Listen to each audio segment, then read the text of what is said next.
Well, as you can see, and as Lauren shared with you, we're going to be in the book of Jonah, and so I hope that you can find your way there. I'll give you a little bit of time to find that. It's not a common book that we tend to go to, so for some of you, go to the middle of your Bible, turn right, go a little bit of ways. If you're in your app, find the book of Psalms, and then just keep scrolling a little bit, and you will find the book of Jonah. He's one of our minor prophets. That is a great book and a great study that we're launching into today. So if you're new with us today, you are here at the onset and the beginning of us beginning this series, Jonah, entitled On the Run. And this is where we're going to be at in Jonah chapter 1.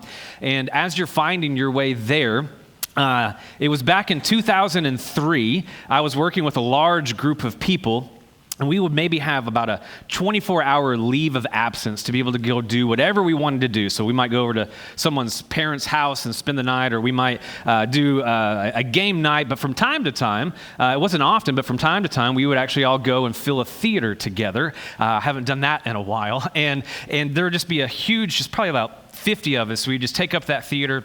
We'd sit down, and this was towards the end of the summer, and so my goal was to sit on the row with all the ladies and to be able to enjoy this film called Finding Nemo. Some of you may know this film. I'm about to share something with you about it. If you haven't seen it and you care, you might just put your, over your ears so you don't hear the spoiler that's about to come. But I can remember watching this, and I shouldn't be surprised because Disney Pixar is notorious for just having tragedy strike at the very beginning of any and every one of their films. And so as I'm watching this, I kid you not, there was a row of women behind me, there was some over here, and I just remember all of a sudden, my best friend, I wasn't sitting next to a girl, my best friend was sitting right next to me, and in the first 5 minutes, again, spoiler alert, Nemo's mom dies. Happy Mother's Day. And I just remember in that moment, it was just like all sweet and innocent and just, there's this sweet little family about to begin to thrive. And then the next thing you know, Nemo's mom is just gone. And I just begin to hear some sniffling, and then I begin to hear some weeping, and the next thing I know, something was oozing out of my eye, and I was like, what is this? And I just realized, man, they got me in that moment. And then once Nemo, the little fish, he's a little clown fish, he's got a rough little flipper, so it's not the right size, and he's having a hard time, and his dad, who no longer has his mom to help parent Nemo, his name is Marlin. He's very overprotective, but he loves his son. He loves him dearly. But you find with his overprotectiveness that Nemo wants to go and see the world and experience things. And as he does so, eventually there comes a moment where Nemo goes too far out and he begins to actually kind of flee from his dad, and he gets captured. And what you find is for the rest of the film is Nemo is gone and his dad is just chasing him down as best as he knows how. He is pursuing him relentlessly in order to save his son and to bring him back home. Now, why do I say that?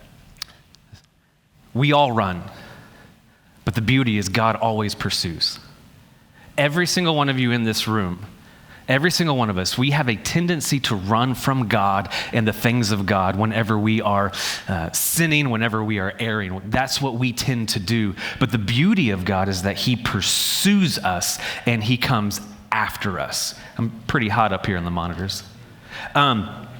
And so, look at chapter 1, Jonah chapter 1. The first thing I want you to see is that God speaks. Whenever God comes into our lives, He's going to speak. Jonah chapter 1, verse 1. The word of the Lord came to Jonah, the son of Amittai, saying, "Arise, go to Nineveh, the great city, and cry against it, for their wickedness has come up before me." So, first of all, let's take a moment to just have a little bit of a context of who is Jonah, and he's someone who's just a new character for some of you. We find that Jonah is a minor prophet that is actually born just about 4 miles north of Nazareth in Galilee. Jonah was active in his prophecy of his ministry during the reign of one of the most wicked kings of Israel named Jeroboam. And it's during this time he basically serves as a prophet for about 40 years. And some people, when they read the book of Jonah, they just think this is a fishy tale, that this is an allegory. But what we find is that even in the New Testament, Jesus, in the book of Matthew 2 different times, and in the book of Luke, Jesus 3 different times, he puts his stamp and his validation on the reality of the book and the person of Jonah. And it's here in this verse where he says, arise and go, which would be a pretty common thing for him to say to one of his prophets. Arise, go, and preach or proclaim. So that's not an unusual thing to read this at the beginning of the story. For some of you, you know the story, but I want you as best as you can to try to put yourself in the shoes of someone who's never heard this story before. And so what I would invite you to do is try to go to look at this passage without not having ever read it before or knowing the story. And so if someone was hearing this being read to them, what they would find is that the arise and go to Nineveh would not be unusual until the Nineveh part. See, Nineveh was, it says, that great capital city. It was the great capital city of Assyria. Assyria was essentially the superpower of that day and time, and they were notorious for how violent and how brutal they were in their taking over that known region of the world at the time. And what you find is that the Assyrians do not like the Israelites, and the Israelites do not like the Assyrians. So for God to come into Jonah's life to say, arise and go to that great city of Nineveh and preach against it would be something that what we do is we go, Jonah, if God speaks, you should obey. Today, Nineveh is just essentially would have been across the street from modern-day Mosul, Iraq. So I just want to ask you, if God said, arise and go to Mosul, Iraq, would you go? Some of you would say, get me on the plane, I'll go, I'm excited. That's something that I would love to do. But others of you go, I understand that is a place where Christians are incredibly persecuted. That's a place where they absolutely do not care about me, my God, and the things of God. And so that's a dangerous place to go into. And this is Jonah. I mean, there could be a variety of reasons of why he seems a little bit hesitant to want to go into the city, some of which might be he knows the stories of the Ninevites and how brutal that they are. Whenever they would take their enemies, they would take their captors. Some of them they would bury in the ground, just leaving their head up above ground and just leave them be. They would burn women, men, and children. They would skin their captors alive. They were just incredibly, incredibly violent. They were Nazi Germany on steroids. They made ISIS look like a Sunday school class. Like it was just remarkable, their brutality to their enemies. And this is the scene and the setting that God is saying, Jonah, arise, go, proclaim against that wicked city. But what we see is something that doesn't make sense. Number one was God speaks, but number two, Jonah runs. Jonah runs. Look at verse 3. It says, Jonah rose up to flee to Tarshish from the presence of the Lord. So he went down to Joppa. If you have a Bible, underline that. He went down to Joppa, found a ship which was going to Tarshish, paid the fare, and again, he went down into it to go with them to Tarshish from the presence of the Lord. Now, it says that he rose up to flee to Tarshish. And so, again, what's unusual there, and there's a little bit of like Hebrew humor here, is God says, arise, go, proclaim. And here it says he arose, he went, and he fled. He did the exact opposite of what God is calling him to do. And to kind of give you an idea on the map, so right here is Israel. And what Jonah would have done is he would have gone south just a little bit to the port of Joppa when he should have been going to Nineveh. But it says that he goes to Tarshish. Anybody have any idea where Tarshish is? Yeah, that way. It's not here in Turkey, not Greece, all the way in Spain, about as far in the known world as you could possibly go. Like you're going to go over the edge kind of thing. This is Jonah saying, you want me to go right? I'm going to go left. You want me to go this way, God? No.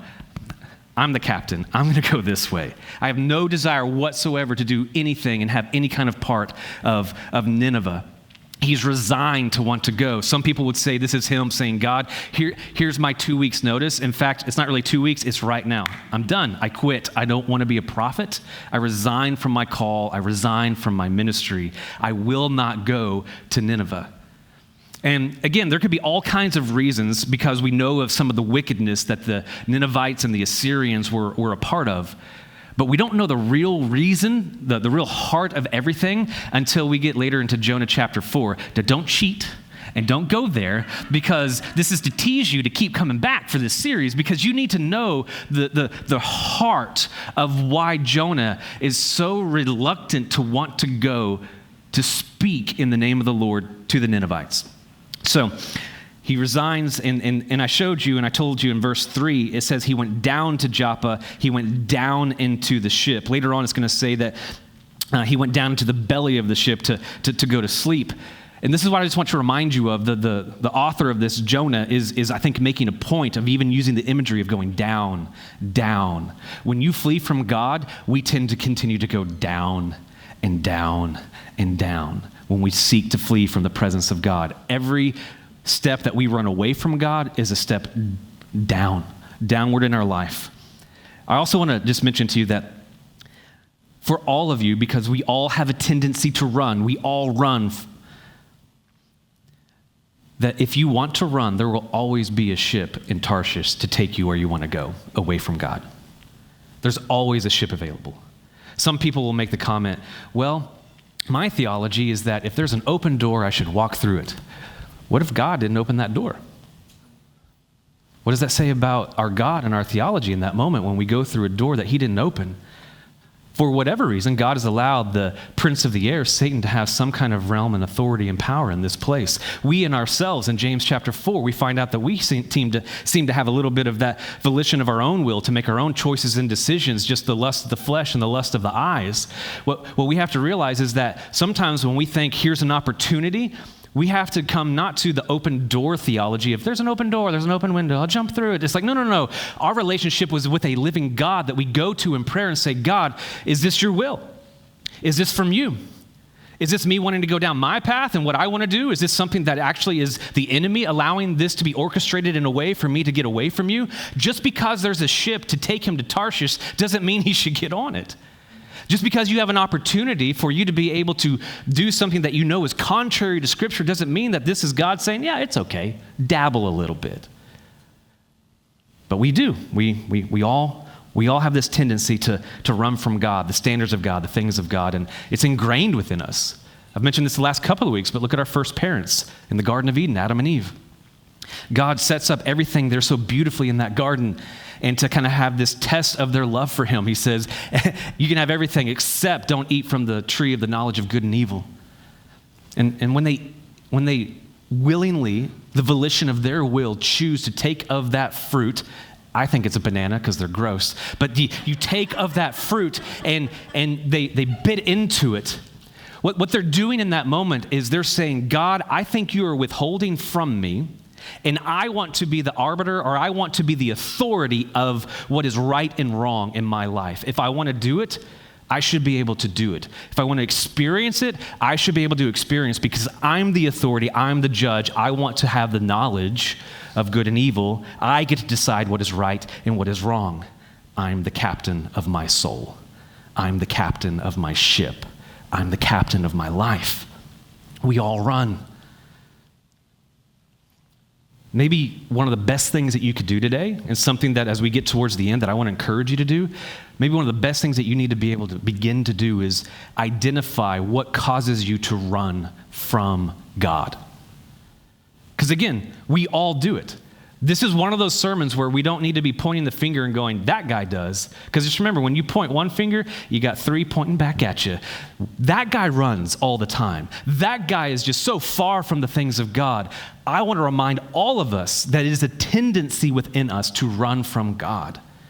Do you know what is that trigger or that spark or what you run to whenever you're just so frustrated of, God, why won't you? God, how could you? God, why would you ask me to do that? God, that standard is just too high. There's no way. And we run. Right now in my life, this is super honest, coveting. Coveting is seeing somebody have something that I want, not just wanting it, but resenting people for having it. What do you run to? Maybe it's complaining. Maybe you're that person that you're just never content and never satisfied. And so part of your identity and how you cope with what you don't have and what you're not satisfied with is you're just constantly complaining. You run into the realm, into the environment of complaining. You find other people to complain with, and that's kind of your tribe, your group. Others of you, perhaps you run to find some kind of escape so that you can experience some kind of pleasure with lust. Again, you want to be that arbiter of what is going to be my sexual ethic. This is what I think is appropriate for me. And I think we've seen over the course of several generations in our country that when we decide that we are the arbiter or we're the authority of the sexual ethic, then we get a sexual revolution that completely demoralizes and just destroys a society. God has set a standard when it comes to a sexual ethic, when it comes to marriage, when it comes to the sanctity of those things, and yet we want to say, no. I feel like you're holding out on me. I need to experience that before I'm married in order that I can be ready to be married. Here's just a little alert for you, for parents, grandparents, those of you that are single. If you're teaching your children, here's the reality. Some people have made this comment. I won't really know what it's going to be like, and I want to be able to have the experience going into marriage, so that way I'm ready to have that sexual experience. Can I just tell you the reality of things? God has made men and women to fit together. You're going to be just fine. You don't need to rush it, and if anything, you need to experience that together. Just with him and just with her. It is worth saving that just for him and just for her. And some of you might be uncomfortable. We're talking about sexual ethics. The world is talking about sexual ethics. And what we do sometimes as the church is we stick our head in the sand of saying, we don't want to talk about that. If we do so tactfully, then maybe we don't have as many. Not just, sometimes we just label it on students or college students or young people, all ages, running to what they want their sexual ethic to be. To the point to where it might not just even be the physical act, but it might be, as Jesus says, we're lusting in our heart, and we see just how pornography is just rampaging, not our country, the world. That we would step back and we go, God, this is your ethic, and you're not keeping from me. You designed this, and it's good, and it's intended to be enjoyed. You realize in the book of Genesis, the first two commands were to eat and be fruitful and multiply. Eating, two things that we really like as humans. God designed it, and God commanded it under his standard and under his ethic. Don't run from that standard. Run to him and come under his standard, and it will be exactly what he intended it to be. So maybe what you run to is gossip. Maybe that's your tendency because you want to control the narrative. You want to have the information. You want to be the one that has all the cards in your sleeves, and you have all the information to be able to control that narrative. But whatever it is, we all have that tendency to run, just like Jonah. So let's not just wag a finger at Jonah. Let's realize that this is something that we struggle with as well. And what we're all doing is what Jonah does. He's running, or trying to run, from the presence of the Lord. He thinks he's going to Tarshish, which would be a change of location. But he's not just trying to get a change of location. He's trying to flee from God, which he's a prophet of God. It doesn't make any sense. He knows that God is omnipresent. He knows that he's everywhere. He knows that he can't flee from him. He knows his scripture out of the book of Psalms that whether you go to Sheol, God is there. You can't escape from God. But when we sense God's call on our life to do something that makes us uncomfortable or outside of our plans or our ideas, we get Jonah-itis. I got that from a friend of mine who wrote a book on Jonah. I was like, I like that. Jonah-itis is what we tend to get. And so we have these plans of what our relationship life is going to look like. By the time I'm, 24, I'm going to be married. And by the time I'm 30, I'm going to have 4 kids. And by the time I have this, and then I'm going to have grandkids, and so on and so on. And we have this idealized idea and these plans of what our relationship is going to look like. And then sometimes it goes just way off. And when that happens, we have a tendency to run from God. Because God, where are you at? Maybe our financial plans. I thought by the time I hit 35, I would have this. I thought by this point, I would begin to put stuff into a 401k or into an annuity or into a retirement of some sort, but nothing's happening. Maybe we're running, we're saying, God, I have these career plans, and you've asked me to do something that's completely contrary to what I would like to do. God, Jonah is saying, God, when you asked me to be a prophet in Israel, that was already pretty tough. Now you want me to go to Nineveh? No. Absolutely not. It's too much. It's outside of my plan and my idea and my purview. I just can't quite possibly. But what I want to encourage all of us to do is that it's easy for us, it's easy for me to have these little compartments of my life of I'm pretty comfortable. Okay, financially, God, you're in charge. I'm gonna give you my tithe. I don't have a problem with that. God, okay, in this part of my life, my relationships, okay, you're God, I'm not. Do your will. God, my career, can you stay out of it? In that compartment, I need you to just leave me alone. That's the area where I'm struggling. For you, it may be a different area of your life, but every compartment he should have access and authority over because he is good. And I just want to warn us and have us beware that when we run from the presence of God, when we flee from God, we're fleeing from the author of life. And when you flee from life, my mind thinks that what you're going from is life to death, to destruction, to hardship. Yet we continue to do it. We flee from God, so we flee from what is good. So Jonah thinks here in verse 3, I'm going to get away from God. Well, let's see how that turns out for you, Jonah. Let's see what God does. Now, if maybe I was writing this story and I told someone I'm in authority and I said, you need to go here, and they go the exact opposite way, that perhaps God would say, you know what? That's it, Jonah. You're done. He grabs the next prophet. Hosea, you're next. You're going to Nineveh. You're going to be the one that goes. But God is so good. He doesn't let us go. He comes after us. That's number 3. God pursues. God pursues. Look at verse 4. Sometimes he pursues and it hurts. Verse 4, the Lord hurled a great wind on the sea, and there was a great storm on the sea, so that the ship was about to break up.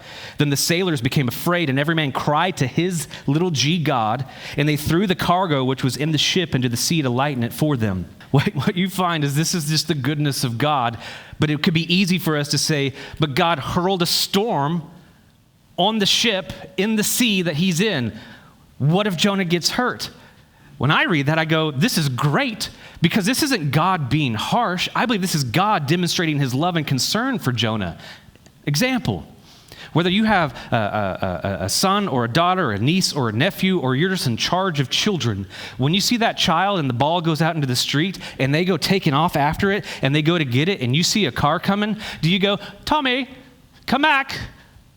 Get over here, there's a car. No. You rush out into that street and you grab that child up and you bring them over. And maybe because you're a little bit nervous and the adrenaline, you grab them and you squeeze maybe just a little bit too tight, and then you bring them back and they're just like, ow. And it's like, the car would have been ow. You say thank you. I mean, right, you're just grabbing them to be able to rescue them up, to be able to lift them up. And this is God, I think, just seeing some of his children, some of you today, and just saying, I'm right here and I'm coming after you. And the storm in your life that you're going through is me trying to get your attention. Now, I want to pause here for just a second. So pause button. I do not want you to hear me say that if you're going through a storm or hardship in your life, that it necessarily means it's a sin in your life. Okay? However, God does allow, ordain, and cause storms to come into the life of his children because he loves us. And you go, well, that doesn't make sense. Do you remember in the New Testament, there's a book called Hebrews, and in Hebrews chapter 12, the author of Hebrews tells us that our God, he loves us enough to discipline us because he's going to love and discipline his children. He doesn't discipline those who aren't his kids. He disciplines those who are his kids. There have been times where I've been in Walmart and I wanted to discipline someone else's child, not mine. And I apologize, sometimes it still comes out, but not mine. And so I'm not going to discipline that child. Hopefully the parent who loves the child will discipline the child for their good and for the good of the rest of the community, because who wants to hear that all day? And so what you do is you come along and you see that God is good, and his love for us as a good, loving father would be to love us enough to discipline us. So yes, there are those moments where God will allow and ordain storms to grab your attention, to discipline you, to get you back on track because he's pursuing you. He's coming after you. What we find in verse 5 is that when this storm comes up, we see that Jonah's disobedience doesn't only affect him. Can I remind you that your disobedience to the things of God does not only affect you? Your sin and the consequences of your sin never occur within a vacuum. Sin always has consequences. Sin always devastates, always destroys, and always brings about separation. Ultimately from God, but I've seen where sin comes into someone's life, you're disobedient, and it causes separation between husband and wife, parent and child, and friends because of that stubbornness and that hardness of heart. But yet, this is what we find when God hurls the storm. Jonah is completely unaware, and the consequences of his disobedience are completely being experienced by these sailors. And then it says in verse 5, Jonah had gone below into the hold of the ship, lain down and fallen asleep. He's just like, this is a nice trip. I'm going to go to Tarshish and get away from the call and the presence of the Lord. And then verse 6, look at the captain. The captain approaches him and says, how is it that you are sleeping? He's like, wake up, man. Get on your knees, get on your feet, call on your God. Perhaps your God will be concerned about us so that we will not perish. Again, it's funny to me at least, is God says, arise, go, proclaim, and Jonah arose, fled, and he slept. Can I tell you that him sleeping in the hold of that ship down below is an incredible indictment if we're not careful in the life of the current day church. There's a storm raging all around us. We can see where the world is at, where the culture is at, and at times the church is just like, I'm going to go take a nap. And I'm okay. I have salvation through faith in Christ by the grace of Christ. So I'm good.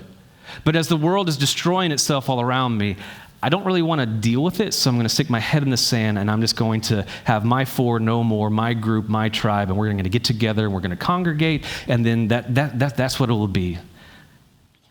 When there's a world that is in desperate need of hearing the gospel of Jesus, you have the gospel, the hope of life. You have the ability to show people here is the access to go to the author of life so that you can experience good in your life.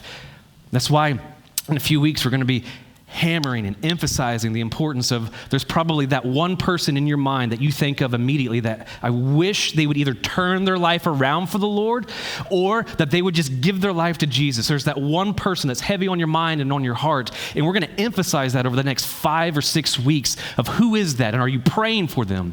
Are you engaging them? Are you going after them?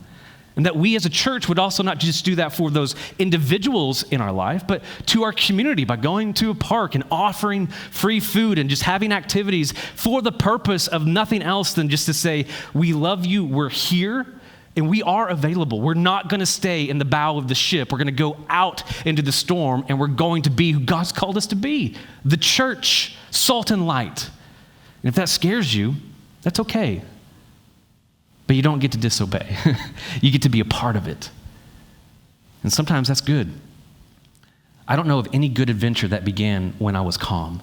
Every good adventure began because I was a little bit nervous and a little bit excited, and there's a little bit of danger involved. So these sailors are terrified. The captain says, please pray. Interesting that the pagan captain's telling the prophet Jonah to pray. And so what we find is that it says, perhaps your God will be concerned so that he will not perish us. And really what he's saying is wake up. There's a wonderful passage in the book of Ephesians. I think it's on the screen. Ephesians chapter 5. It says, do not participate in the unfruitful deeds of darkness, but instead even expose them. For it is disgraceful even to speak of the things which are done by them in secret. But all things become visible when they are exposed by the light. For everything that becomes visible is light. This is what I want you to see. For this reason it says, awake, sleeper, and arise from the dead, and Christ will shine on you. If you take notes, because again, you get bonus points in heaven if you do. If you take notes, just simply write, wake up, exclamation mark. Wake up to what's around you. Wake up to the stubbornness or the hardness of your heart. Wake up. So, number 4, we see in the next few verses that Jonah is going to admit and God is declared. Jonah admits and God is declared. Look at verse 7. So each man said to his mate, these are the sailors talking, "Come, let us cast lots so that we may learn on whose account this calamity has struck us." So they cast lots, and the lots fell on Jonah. Now, I don't have a lot, but I have a magic 8-ball, and some of you know that I was asking for this. And I don't have the time to really get into the lots. They're like bones with markings or something. They would cast them kind of like dice. But this is what I could think of when I was in elementary and middle school. Some of you may remember this, some of you may not. But I remember taking this, and I was like, "Does she like me?" And you shake it around, and it comes up, and it says, "Outlook not so good." And you're like, "Curse you," and you shake it around, and you go, "What does it say now?" And it's and then sometimes it doesn't do what it says. It says, "Signs point to yes." And you're like, "That's all I need. I'm good now." And you move on, and the lot was cast on what you wanted to. But this is what I want you to know. This isn't coincidence that the lots fall on Jonah, because God can even work in the midst of something like casting of lots. I can even believe that Jonah's sitting there, and he's like, "Yeah, it's going to be me. Like, there's not even a chance it's going to be anybody else. This is going to land on me." And yet he still doesn't say anything. Did you notice he didn't pray? He said, "Pray." Silent. How selfish is that?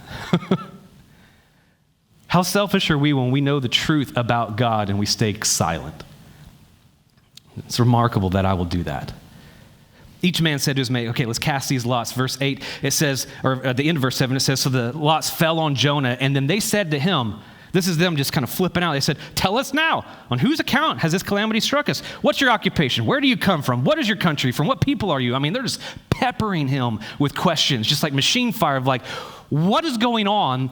Tell us who you are." And in this moment, Jonah, this is the first time Jonah talks in chapter 1. He said to them, "I am a Hebrew, and I fear the Lord God of heaven, who made the sea and the dry land." He's like, I'm a chosen one of God, and I fear him, because he is the one true God of the heavens, stars, the sky, the universe, and the sea and the land. He's God over everything and everyone. He knows the truth. He admits who he is, and he declares who God is. What I love about this is God said in verse 2, "Arise and go to Nineveh and proclaim." Go and preach a message. Go and preach a message to people that aren't Jewish, that aren't Israelites. Go and preach this message to Gentiles. And whether he wanted to or not, he's still preaching a message to Gentiles. He's still doing, even if it seems to be reluctant. He's preaching and declaring who God is. I love the fact that God is still getting him to do what he wants to do. So Jonah admits, God has declared, he preaches this message. But once again, verse 10, the sailors just flip out again, and they say, the men became extremely frightened, and they said to him, "How could you do this?" He goes on and he says, "For the men knew that he was fleeing from the presence of God." So he's telling them, "I'm trying to get away from this God, the one true God." And they're just alarmed by this, because they're just basically looking at him and saying, "You're trying to flee from the God of the sea on a boat? What is wrong with you? Like, that's just the stupidest thing I've ever heard. Like, why would you do this to us?" And so here they are, just incredibly frightened, incredibly terrified. And Jonah's just like, "Yeah, this is what I'm doing." And again, I'll remind you, when you run from God, expect that stormy weather and expect it to affect others. But hopefully in the midst of it, there comes a point where you admit who you are. And there comes a moment where you declare who God is. Number 5, Jonah surrenders. Jonah finally surrenders. Look at verse 11. It says, "So they said to him, 'Well, what should we do that the sea may become calm for us?' For the sea was becoming increasingly stormy. And he said to them, 'Pick me up, throw me into the sea.' I bet there were some looks. 'Then the sea will become calm for you, for I know that on account of me this great storm has come upon you.' However, the men rowed desperately to return to land, but they could not, for the sea was becoming even stormier against them.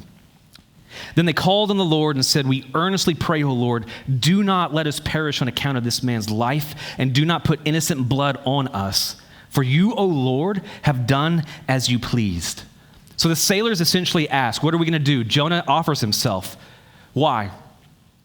Well, I believe that Jonah has been running, as we all have a tendency to do, and now he surrenders. He surrenders to God. He's saying, I'm going to be at his mercy.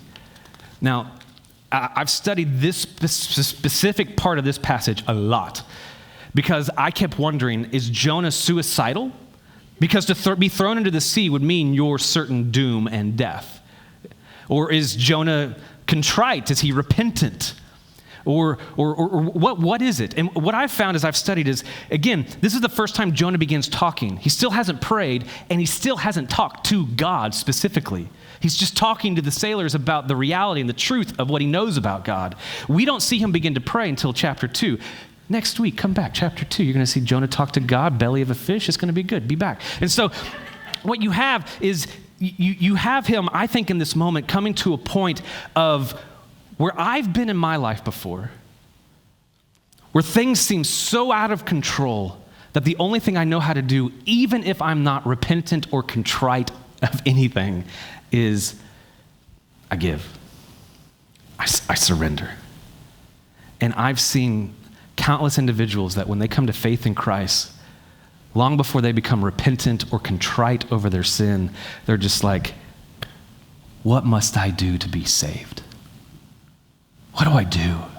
I give. I yield. I surrender. It's a wonderful position to finally be in. But it's also terrifying because I believe at this moment Jonah is saying, yeah, if you throw me overboard, I'm going to probably die.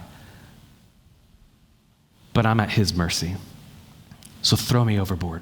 I think he's reluctant to do it because he even says, you guys pick me up and throw me overboard. I'm like, Jonah, be a man and step off the boat. Don't make these guys throw you off the boat. But Jonah's just like, yeah, you guys got to do it. So he's surrendering, but I think there's still just this bit of reluctance, but it's the beginning signs, the seedlings of where he's going to become repentant and contrite in Jonah chapter 2.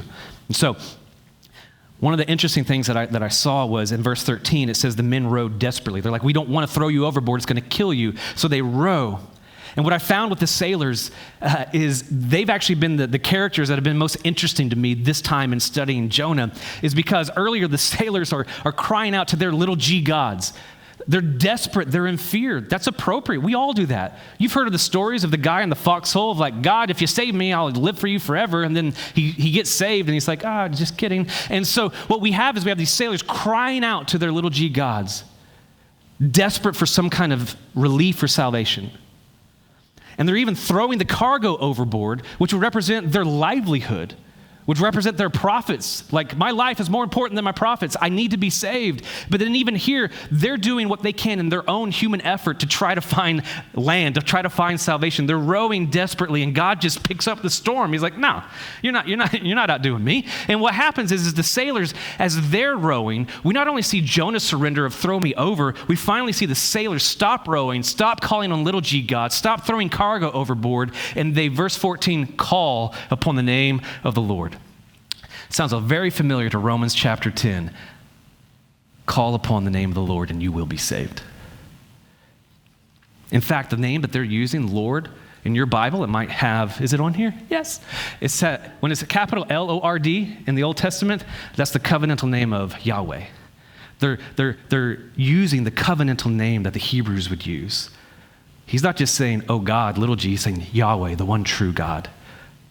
They're crying out to him. And in this moment, they throw Jonah overboard. And what we find is number 6, last thing, God rescues. God rescues.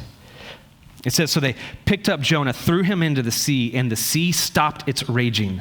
You can't see it in the English, but in the Hebrew, it ceases. It's done immediately. The waves calm down. The wind just dies down immediately to the point where seasoned sailors would have been like, whoa. That's not natural. That is supernatural. That is a miracle.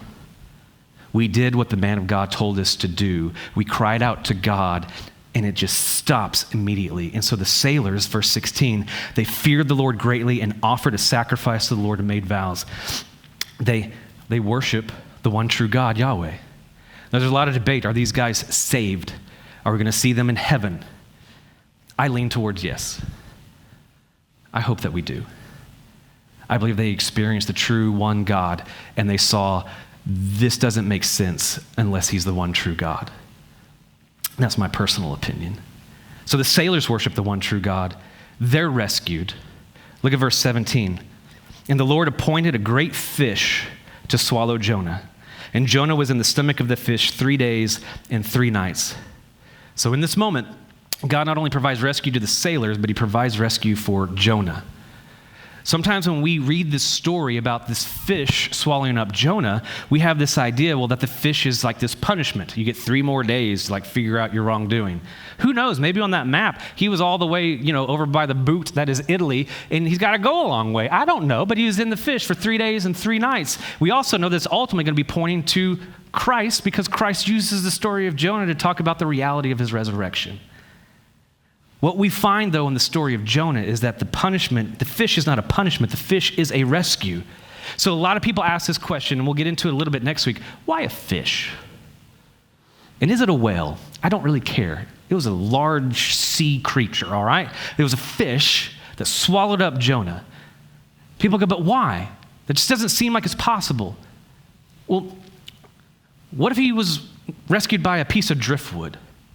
Well, in that moment, we might say, well, he was rescued by coincidence. Or what if there happened to be another boat out in the sea and they saw this guy trying to tread water for a while and they're like, here's a life raft. And they threw it to him and this other boat rescued Jonah, and we would see that a man saved Jonah. When I see that God, crazily enough, appoints, did you know that word, appoints a fish, the reason why he does that is to be able to say, Jonah, you need to know it's me that's saving you. It's me that's causing this to happen, because this is crazy, this is supernatural, and this is miraculous. I'm the one rescuing you. The fish is the means of God's grace to lead you back to me, to God. And we get to this point, and there's a lot of people out there today like, do you really believe this story? Is this just an allegory? And this is what I would tell you, because yes, it does sound awfully fishy. But I mean, this is crazy. This is absolutely insane. He points a fish and he swallows him up, and he's in there for 3 days and 3 nights. It's just crazy. It's unbelievable. And I will tell you, friend, I believe in things far crazier and more miraculous than a fish swallowing up a man. I believe that the one true God sent his son from heaven, and he humbled himself and became a part of his creation. That's crazy. Why would you do that? When you're there, why would you come here? I believe that the God-man, Jesus, lived a perfect and sinless life. That's impossible. I believe that the God-man died on a cross. Why? Why would God allow his son to die on a cross? I believe that the God-man came back to life, that there was the reality of the resurrection, and that is miraculous. And I believe this for you and for me. I believe because of what the God-man Jesus accomplished by coming to this earth, living the life that we could not live, dying the death that we deserve, defeating death that we could never do for ourselves, and conquering our sin, I believe because of who he is, he has the ability and the authority to take away your sin and offer you everlasting life through faith in him. No way. It's impossible. So yeah, I believe all of that. So I believe that a fish can swallow up a man and rescue him for 3 days. I would ask you, what do you believe in? I believe this to the core of my being. What do you believe in? Who do you believe in? I believe I have a tendency to run from God. But thank you, Jesus, that you pursued me and didn't leave me to myself, because I could row as hard as I want, live the life as best as I can, but I'm not going to have everlasting life. I'm not going to have my sins forgiven unless you rescue me by your grace. There's a few things I want us to do here this morning. I didn't mention to you guys, but praise team, you guys can come up. There's going to be a few things here on the screen that I want you guys to do for this last song that they're going to sing. And what we're trying to do is have this last song not just be something that, it's not a performance by any way. It's not like, oh, this is how we close it out. This is your chance to respond. God spoke to Jonah. He expected a response, and he got one. Jonah fled. I believe God spoke this morning through his word. He expects a response. How are you going to respond?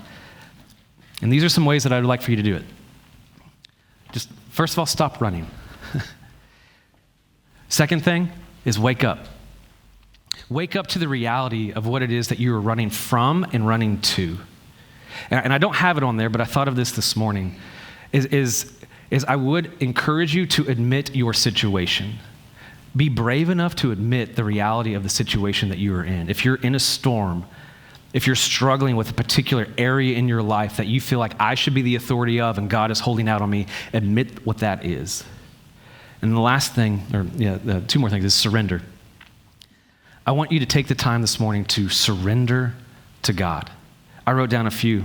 Surrender your mouth, surrender your mind, surrender your money, your mate, your plans. And then allow yourself by his grace to rescue you. Humbly just come to him this morning because he's pursuing you, not to hurt you, but to help you. And so, as we've done before, there are pieces of paper here at the front. There's pieces of paper there in the back. You even have some scrap paper there. What I want to invite you to do this morning as they sing the first part of this song is I just want to urge you that you would use this time to respond to God, that you would pray. And for me, I do things very well. It comes to life more when it's tangible and I can have a pen and a paper and I'm writing down.